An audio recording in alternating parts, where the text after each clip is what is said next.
So, greetings from Redwood City and from our Sunday morning sitting.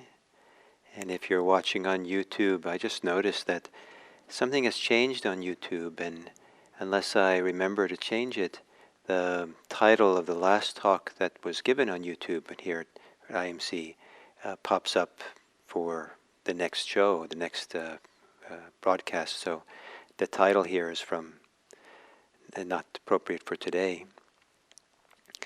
And happy to be here with you and looking forward to giving a talk. And for now, I want to kind of do a little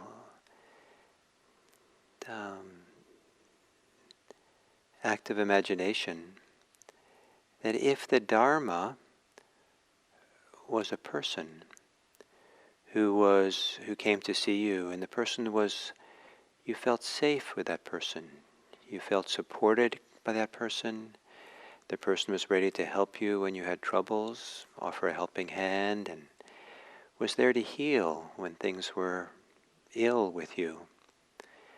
And the person clearly had a lot of love for you, and no animosity at all, nothing, no hostility, no ill will, and did not want to acquire or get something from you. They certainly want the best for you and want to support you, but you feel very safe with that person.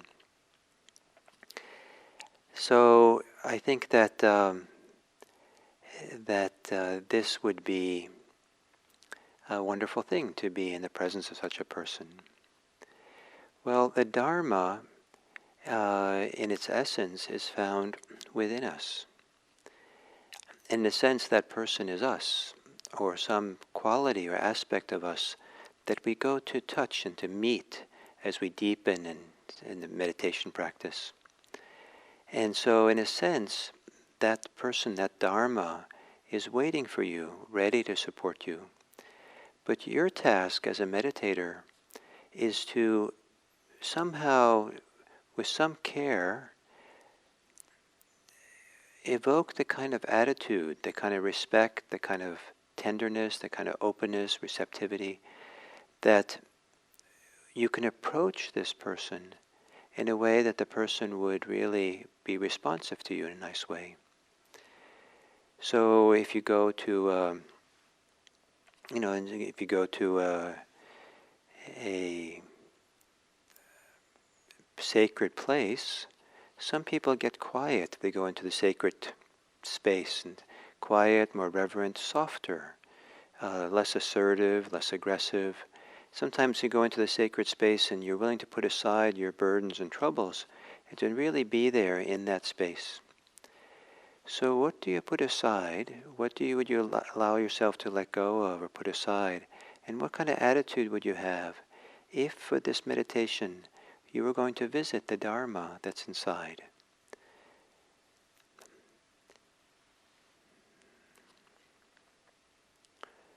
So, to begin this sitting, take a comfortable and upright posture, either literally upright or metaphorically so. A kind of a place of being, calling forth our ability to be honest and the goodness we have. Upright. And allow your eyes to close.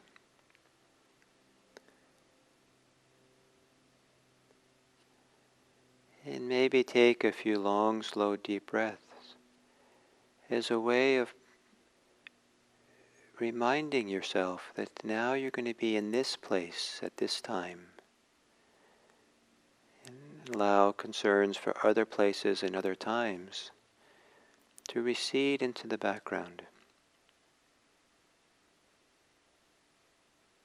And as you exhale, to settle in to where there's a feeling of stable support within. Maybe it's some place where the weight of your body sits. Maybe it's a place inside where you feel some confidence. Or some place inside where you feel physically with your body. You feel a steadiness, an at-homeness. The place that's at the center of all things.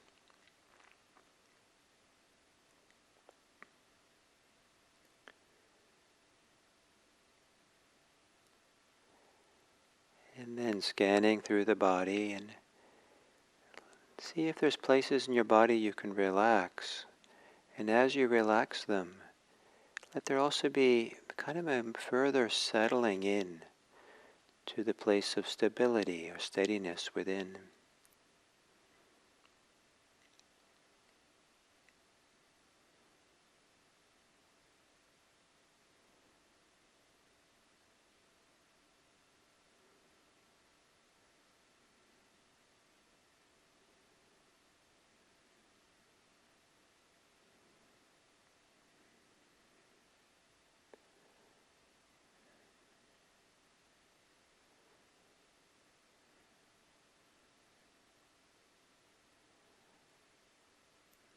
And then as you begin now shifting more fully your attention on the breathing,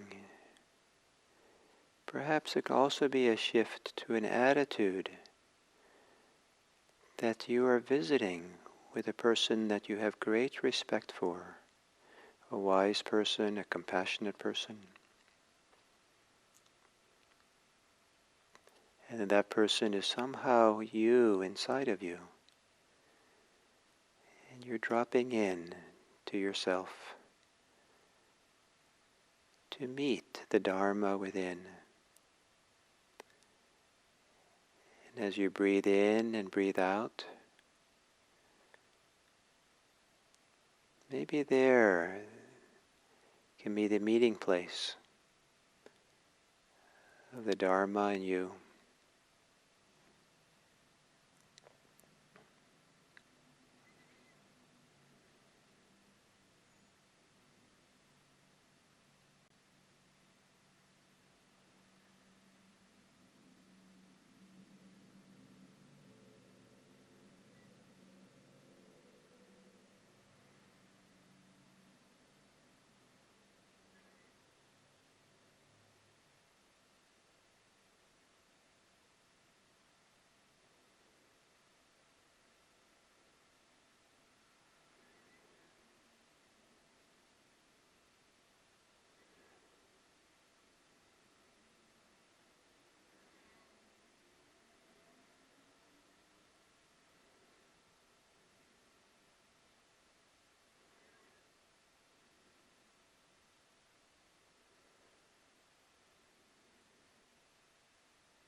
then as we come to the end of this sitting,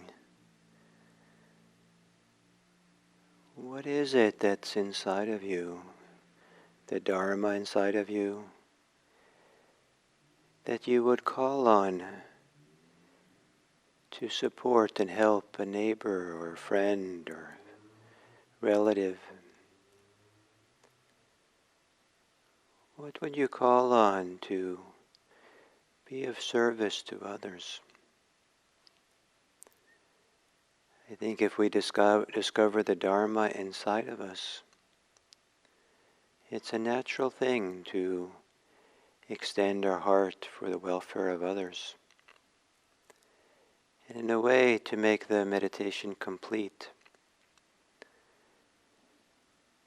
would be to, at the end of every meditation, to give some thought to how this meditation session, what you've learned, what you've touched, can also be beneficial for others. Help you bring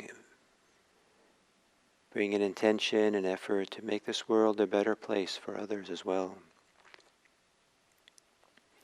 May it be that this meditation we do is for the welfare and happiness of all beings everywhere. May all beings be happy. May all beings experience fairness in the opportunities for their lives. May all beings be free from oppression, discrimination, prejudice. May all beings be safe. May all beings be free. And may it be that we contribute to that.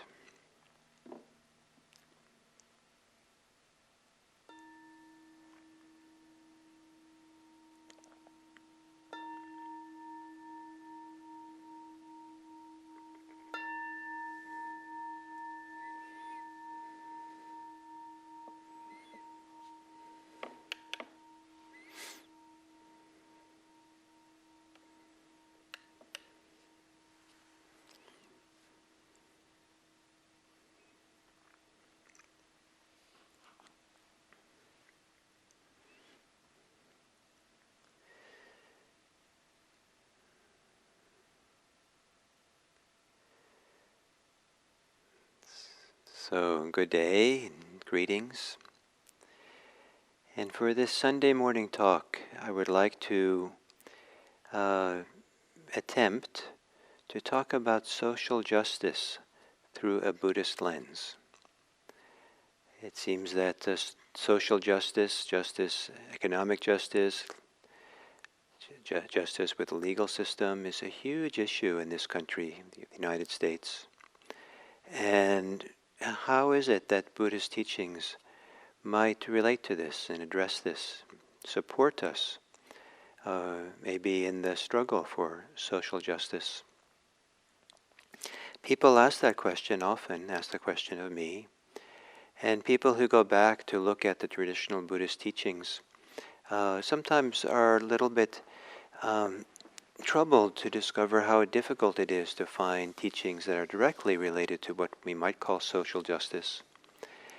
And one of the reasons for that is that the term social justice is only about 150 years old, so in English. So even in English writings before the year 1780 or so, you wouldn't find the terms, so you couldn't search for it. Same thing with Buddhist texts. However, there's a few things. One is that the word Dharma could easily mean justice, and that someone who stands on the Dharma or is established in the Dharma is established in justice. But to say that doesn't say much what it means. And there's maybe a good reason why in the ancient texts we don't find the Buddha talking about social justice and economic issues and legal issues in the way that we would like it to find, that addresses the issues of our society. And that is, it's a very different society back then. The Buddha lived in the Bronze Ages, It's very ancient times. Things were very different back there. And the primary source of governance in the time of the Buddha, and the places where mostly he lived during his life after he was awakened, were countries ruled by kings, some of them who are despots, really, absolute, authority. And you get a sense of that in this wonderfully terrible descriptions that are given in the texts of the different ways that a king might kill someone. Some of them are quite gruesome and creative in all the different ways. And the king's word goes, and if you oppose the king in any way, it's end of your life, perhaps. And so for the Buddha or anyone back then to offer an alternative party to the king's party, to offer an alternative protest to how the king is governing, probably wouldn't have gone over very well. So the Buddha, instead of talking about these things directly, talked about them indirectly. And he told stories, and stories that, excuse me, stories that I think of as fables, but some of these stories, if you unpack them, if you apply them to our situation, they do have some perspectives to give us, and certainly you get a feeling or a sense of what the Buddhist approach, the Buddhist direction, the Buddhist ways in which we would address these kinds of issues, where they come from and what they would be. So the Buddha addressed these issues indirectly by telling stories, and I call them fables, but maybe in his time he could tell these stories because he had a certain authority as a spiritual teacher. And the kings of the time, the Buddha wasn't talking about them directly, but they were presented as if these were true events that happened many, many years ago, millions of years ago. And in kind of a fable time, the story I'm going to tell you begins at a time when human life was 84,000 years old, 84,000 years. And that with the deterioration of the social conditions of the time, people's lifetimes decreased over the millennia until finally they became just down to 7 days. That was the lifetime of a human being. And then they got better again. So that's kind of, you get a sense of a fable, maybe going from 84,000 years lifespan to much shorter. And it begins with the story of an account of a king who travels across greater India and to conquer it and unifies all of India. And in becoming this, what's called a wheel-turning monarch, he acquires a number of treasures. And one of the treasures that's symbolic of his power and governance is that of a wheel. And the wheel probably refers to the chariot wheel, but that was used at war, and it was a kind of a new invention, especially in this kind of context of war, and was very effective. And so it was a symbol of power. What the Buddha did, and others, I think, was they took the symbol of temporal power and transformed it into a symbol of Dharma power. And this story is part of that movement to kind of appropriate this symbol, to take it away from this kind of violent origin it had, maybe to something that's much more peaceful. And so this king acquired this treasure called a wheel, but it was kind of a mythic wheel or a magical wheel, because it was a wheel that was floating above the capital, just like a big wheel that indicated he had the power or something.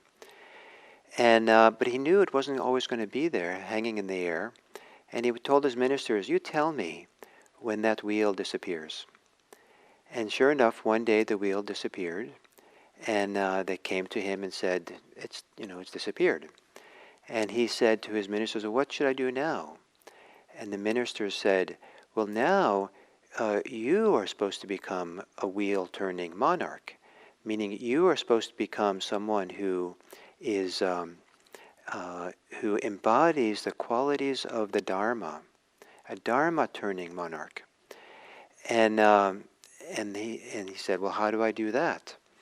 And he says, you live by justice, you govern by justice, you protect people through justice, and you protect everyone. You protect your family, the townspeople, the people in the countryside, the whole realm. It's your job to protect and guard them and support them in their lives. And then very interesting, and this is where it starts getting a little bit more poignant for us, is you want to protect them from crime. Let there be no crime prevail in your kingdom, and to those in need give property. So this is one of the key things, advice that he was given, is don't let there be any crime. But how do you not let there be crime? You support the people in need. You give them property so they can grow food or do what they want to do. And this was seen then as one of the primary responsibilities for a king in this fable. In addition, the minister said to the king, you should find the religious people, the monks, the ascetics, the renunciants, who have become free of craving and clinging. And you should frequently go to them for counsel and hear advice, those who are peaceful and compassionate. So that's kind of the extent to which he was given teachings. And here we see the emphasis is on, I like to think, support the people in need. Protect people and support the people in need. So he did that, and things went really well for a long time. And some point he died, and his child became the next monarch. And it went on for several generations. And it followed the same pattern, that when someone became a monarch, this wheel would appear in the sky, the wheel would disappear, and the person would get the advice to live in a Dharma way, to live protecting people and supporting those who are needy. And then there came along a king who heard this advice, but he didn't follow it. He did not support the people in need.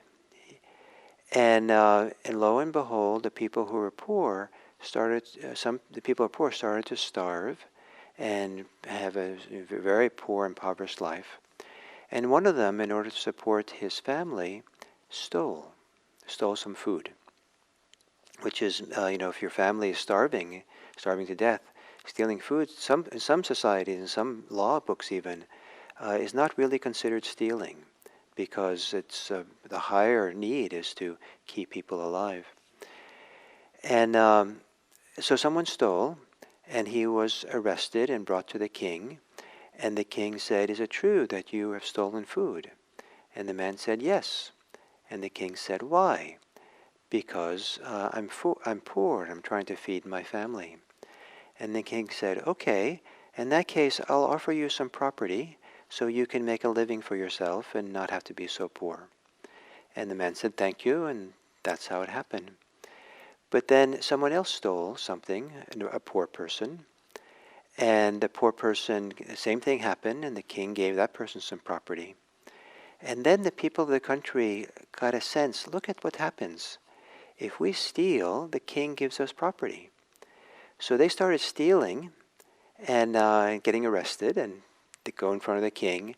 And after a while, the king realized what was going on and said, you can't continue. I can't keep doing this. I can't give property to everyone this way.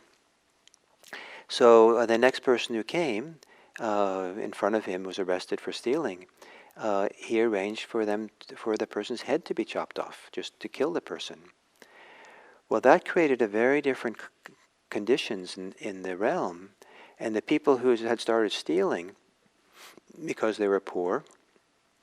So, well, now that the king wants to kill us, we should get weapons for ourselves and defend ourselves.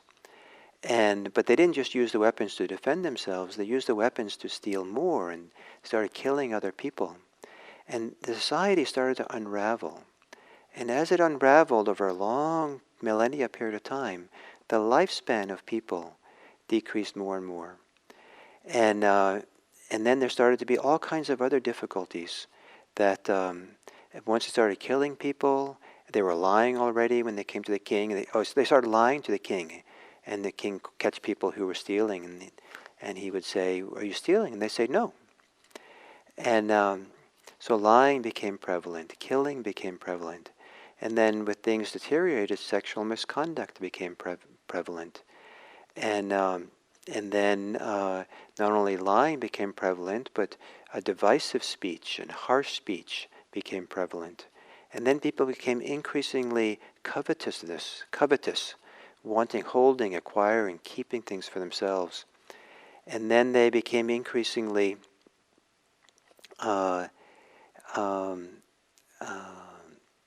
hostile to each other. And they started having all kinds of crazy ideas and stories and opinions about all kinds of things. And then everyone had weapons. And people started fighting and warring and killing. And it says in the text that parents fought their children, and children fought their parents, and neighbors fought neighbors, and it just kind of things really unraveled. And the lifespans decreased to just 7 days. And so here we see the unraveling of a society because the ruler, whose job is to care for people, especially to care for the poor, is not caring for the poor. And in not caring for the poor and supporting them to come out of poverty, then in order to survive, they start a life of crime. But then when life of crime starts, then it's hard to get back on course, and eventually there's all this killing of people because they steal. The poor people steal, so they're killed. A harsh judgment, harsh legal system that it makes the whole situation worse. They say that live by the sword and die by the sword, live by hostility and hatred. And hatred is what follows and what grows. And this story kind of conveys this idea of how things just becoming worse and worse with the violence and the hatred and the animosity and the lack of care and lack of support that existing in society at that time. And at some point, when things got the worst, some people escaped into the forest. Deep into the forest that was inaccessible to other people. And for 7 days they stayed in the forest meditating. And after 7 days, they came out of the forest, and I'll read what it says.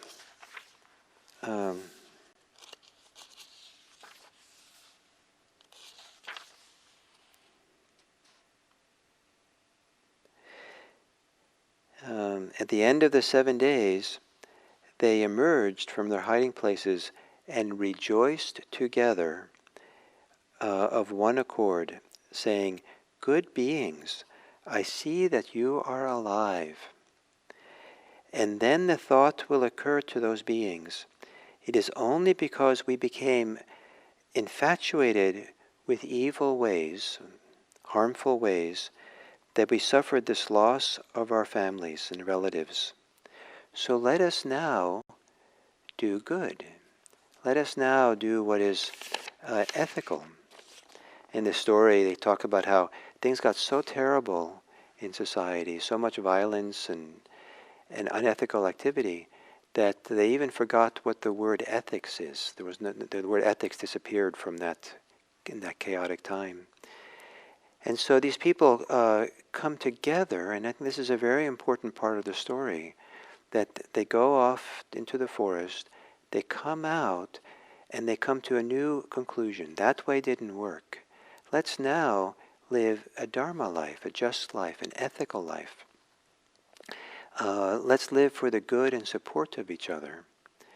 And this idea of coming together in unity, unifying and caring for each other, was radically different than the direction the society had gone, which was highly divisive and fragmented. And then these people started to live an ethical life, and as they did so, their lifespans over the generations got longer and longer and longer, until finally they got to be, once again, 84,000 years. And then the story goes on and says that when it got to be that lifespan and everything was good, there was the king who was living then, the righteous king, the just king. At some point in his reign, renounced the throne, handed his palace over to the monks and nuns, renunciants, to beggars, to poor people, so they had a place to live. And he went off to become a monastic himself, and went off to practice, and practice the Dharma, to become awakened and attain the highest level of knowledge and liberation that's possible for a human being.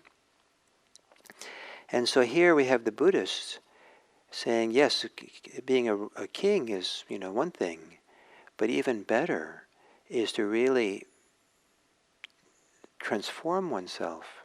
So what is most good inside of us gets liberated and freed, and what is the forces of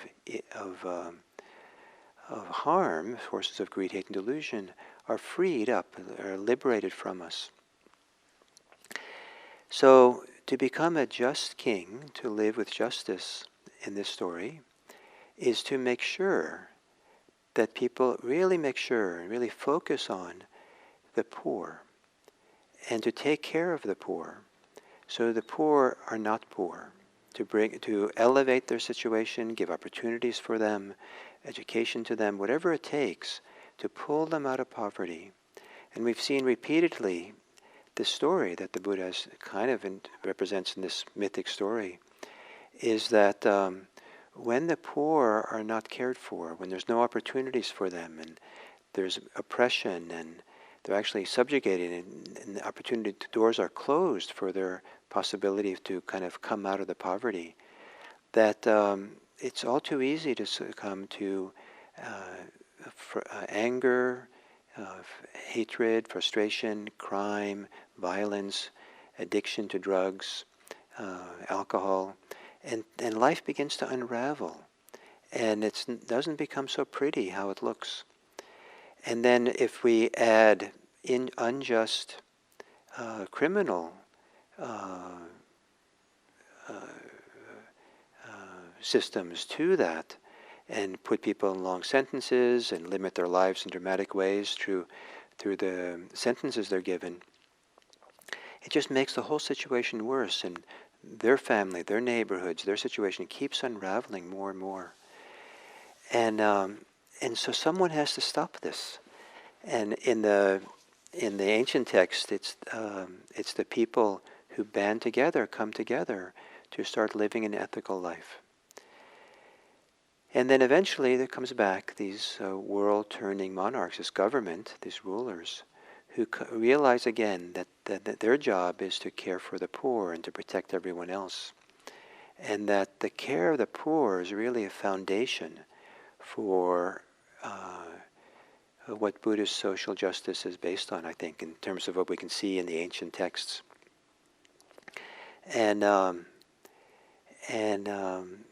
So how do we care for the poor? How do we have a country that cares for the poor?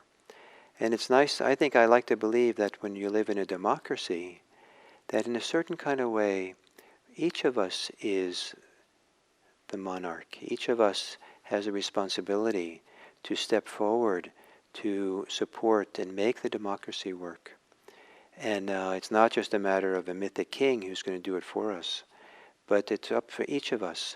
And that's the way the story ends, that it's the people who came out of the forest that they realized they had to become different. And the difference was to really be committed to an ethical life, to not kill, not steal, not engage in sexual misconduct, not lie, not engage in divisive speech, not engage in harsh speech, not engage in empty speech, pointless speech, to avoid being covetous, greedy, to avoid ill will, hostility, and to have what in Buddhism is called right view. And right view, one of the aspects of it is to really appreciate that everything we do has consequences. They have ethical consequences that ripples from us and back to us.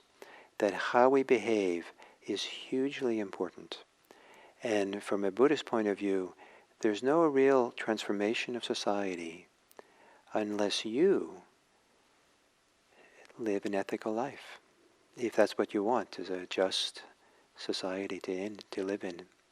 And it's up for each of us, for me and for everyone, to have that as a foundation.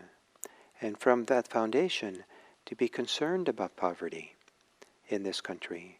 And all of us to do what we can to make a difference, to support people, to help them to come out of poverty and learn to take care of themselves in a good and successful way.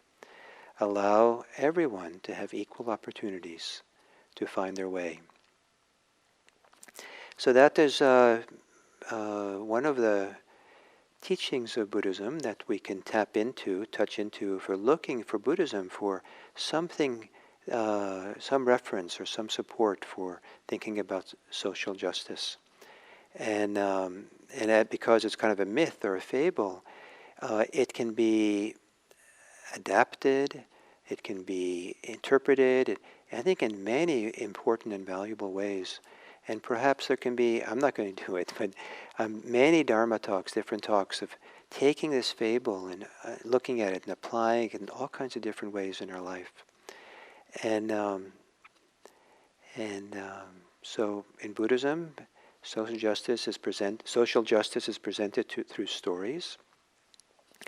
And there was a time in my life where I would have kind of diminished the value of these mythic, fable kind of stories and their importance. But it seems that down through the centuries and right up to today, that the people who move society the most, and religions that move society, are often telling stories. And so we have to be very careful what stories we tell, and to have stories available that are stories of social justice that hopefully can move society in the right direction. A reference point for all of us. A common vocabulary and stories that we can share and come to similar understanding. So social justice is really one of the great calls of our time. And I hope that in giving this little talk that you will give more thought to issues of social justice and all our the need for all of us to address them. So thank you so much, and wonderful to be here with you.